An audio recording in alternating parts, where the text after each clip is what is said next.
অবশেষে দীর্ঘ 17 বছর পরে মুক্ত বাতাসে লুৎফুজ্জামান বাবর, যিনি বিএনপির সময় যে স্বরাষ্ট্র প্রতিমন্ত্রী ছিলেন, 10 টাকা অস্ত্র মামলায় যে তার নাম জড়ানো হয়েছিল, লক্ষ লক্ষ মানুষের ভালোবাসার সিদ্ধ হলেন আজকের সেই লুৎফুজ্জামান বাবর।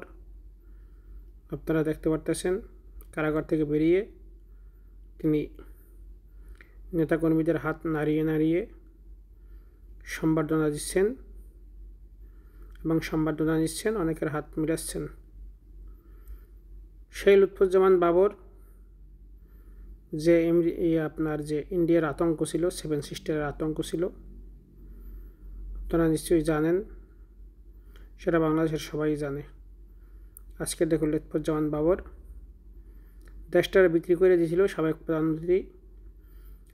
যারা ইন্ডিয়ার জন্য যাই হুমকি ছিল তাদেরকেই সে আটক করে গ্রেপ্তার করে রাখছিল, তাদেরকেই সে নির্যাতন করে রাখছিল।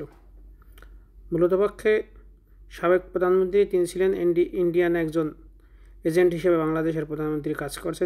যেরকম যে বঙ্গবন্ধু চাইছিল সে পূর্ব পাকিস্তানের প্রধানমন্ত্রী হবে, পাকিস্তানের সাথেই থাকবো,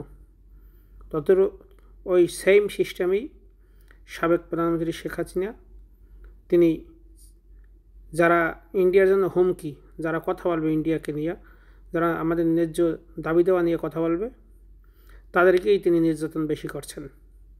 আলেম ওলামা থেকে শুরু করিয়া সকল রাজনৈতিক নেতাদেরকে আপনারা দেখছেন যে ইন্ডিয়ার মুখ্যমন্ত্রী হিসেবে সে বাংলাদেশের দায়িত্ব পালন করছে।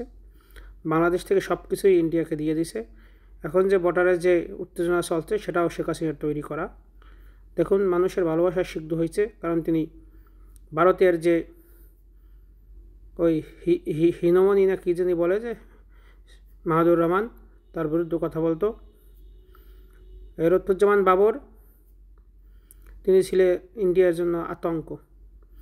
আজকের সেই 7 সালে যে তাকে গ্রেপ্তার করা হয়েছিল, এই দীর্ঘ এত বছর পর তিনি আজকের মুক্ত বাতাসে, তার নামে যত মামলা ছিল সবগুলোই, কিছু মামলা শেষ হয়ে গেছে, কিছু জামিন হয়েছে। দোয়া থাকবে বাংলাদেশের প্রতিটা কোনায় কোনার জন্য আমরা 1 ইঞ্চি মাটিও ছাড় দেব না। সেই মুহিব খানের সেই যে সঙ্গীত, তার ধারাবাহিকতায় আমরা সামনের প্রজন্ম যারা আসবে তাদেরকে বলবো, দেশপ্রেম উদ্বুদ্ধ হবেন সবসময়, দেশপ্রেম বুকে ধারণ করবেন। সে যেই হোক, সে আমার বাবাও যদি দেশের বিরুদ্ধে হয় তার বিরুদ্ধে রুখে দাঁড়াতে হবে। তো ভালো থাকবেন সবাই, সুস্থ থাকবেন। দেখা হবে অন্য কোনো ভিডিওতে, অন্য কোনো সময়। সাবস্ক্রাইব করলে অসংখ্য ধন্যবাদ, আর যারা সাবস্ক্রাইব করেন নাই সাবস্ক্রাইব করার জন্য অনুরোধ রইল। ভালো থাকবেন। সালাম আলাইকুম।